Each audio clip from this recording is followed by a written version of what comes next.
Assalamualaikum warahmatullahi wabarakatuh. Perkenalkan, nama saya Siti Anissa dengan NIM 857290634 dari Prodi Pendidikan Guru Sekolah Dasar. Halo teman-teman, hari ini saya akan membahas tentang pilar-pilar pendidikan dan relevansinya di era digital. Menurut Bapak Pendidikan kita, yaitu Ki Hajar Dewantara. Yang pertama, kita akan bahas apa itu pilar pendidikan. Pilar itu ibarat tiang penyangga atau pondasi dalam sebuah bangunan. Begitu juga pendidikan. Pilar pendidikan adalah prinsip dan nilai-nilai utama yang menjadi penguat sistem pendidikan kita. Tanpa pilar yang jelas dan kuat, pendidikan tidak akan memiliki arah, tujuan, dan makna yang jelas. Poin kedua yaitu prinsip dasar pendidikan menurut Ki Hajar Dewantara. Prinsip dasar pendidikan ada 3, yaitu yang pertama Ingarso Sung Tulodo, yang kedua Ing Madya Mangun Karso, dan yang terakhir yang ketiga yaitu Tuturi Handayani. Ayo kita bahas satu persatu teman-teman. Kita akan bahas tentang Ingarso Sung Tulodo. Artinya itu di depan memberi contoh. Maksudnya itu pendidik, guru, atau orang yang memimpin harus menjadi teladan dan contoh yang baik bagi peserta didik. Apa yang dikatakan dan ia lakukan itu pantas untuk ditiru oleh peserta didik. Yang kedua, kita akan bahas tentang Ing Madya Mangun Karso. Artinya itu yang di tengah memberi semangat. Maksudnya yaitu saat berada di tengah-tengah peserta didik, pendidik harus membangun dan menciptakan suasana yang menyenangkan dan memotivasi anak-anak agar mau berusaha dan mau belajar lebih giat. Prinsip yang ketiga yaitu Tuturi Handayani. Artinya di belakang memberi dorongan. Artinya pendidik tidak selalu memerintah, melainkan cukup berada di belakang untuk membantu dan memberi dorongan kepada anak agar bisa berkembang sesuai kemampuannya sendiri. Intinya, dari ketiga prinsip itu mengajarkan bahwa pendidik memiliki peran yang seimbang, yaitu menjadi teladan, memberi semangat, dan mendukung peserta didik. Poin ketiga yaitu relevansi dan tantangan di era digital. Poin ini tuh sangat cocok dan relevan pada zaman sekarang, yaitu zaman teknologi atau di era digital ini. Mari kita bahas satu persatu. Yang pertama itu di Ingarso Sung Tulodo. Pendidik harus memberi contoh, tidak harus melalui tatap muka, tapi bisa di media sosial di dunia maya. Misalnya seperti di grup kelas untuk membagikan informasi-informasi tentang tugas. Dan pendidik juga harus memberikan contoh agar para peserta didik ini mampu menggunakan dunia media sosial dengan baik dan sopan.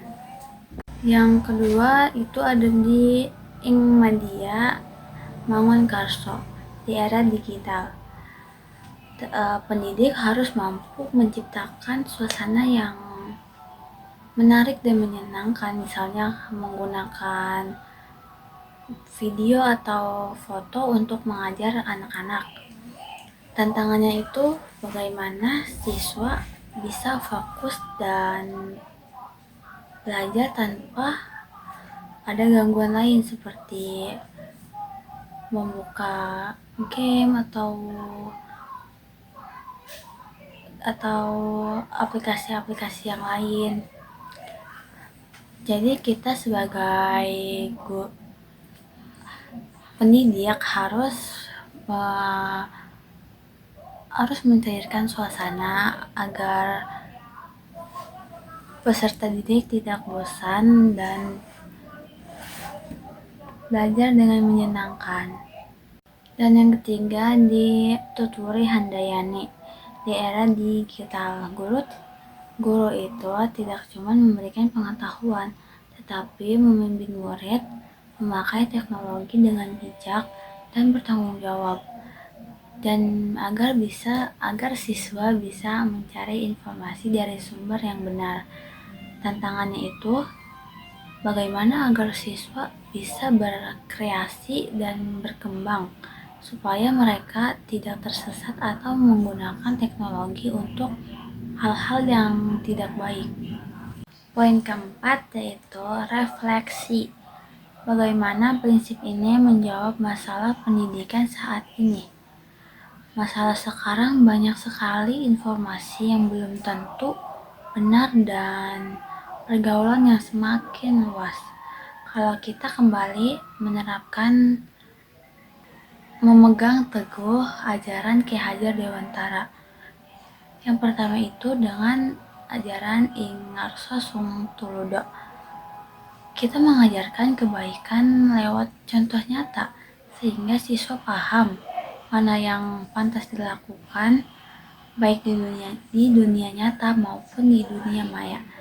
Yang kedua dengan Ing Mandia Mangun Karso, yaitu kita membangun semangat belajar dan kemampuan berpikir kritis supaya siswa itu bisa cerdas dan tidak mudah terombang-ambing dengan isu-isu di luaran sana atau informasi yang salah.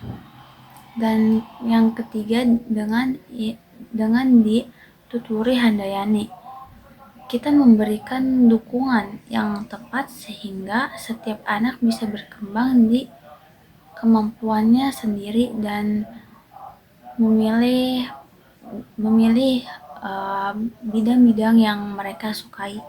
Intinya itu meski zaman telah berubah dan teknologi semakin canggih, nilai dan prinsip pendidikan dari Ki Hajar Dewantara tetap menjadi pegangan teguh bagi pendidik-pendidik saat ini. Kesimpulannya yaitu pendidikan dari Ki Hajar Dewantara itu tidak ketinggalan zaman, tetapi relevan dan penting sampai kapanpun ya. Hanya saja cara penerapannya yang disesuaikan dengan keadaan pada zaman saat ini. Kita harus mengikuti perkembangan zaman, tetapi tetap memegang teguh prinsip-prinsip dari Ki Hajar Dewantara. Sekian presentasi dan penjelasan dari saya, kurang lebihnya mohon maaf. Sekian, terima kasih. Wassalamualaikum warahmatullahi wabarakatuh. Bye-bye.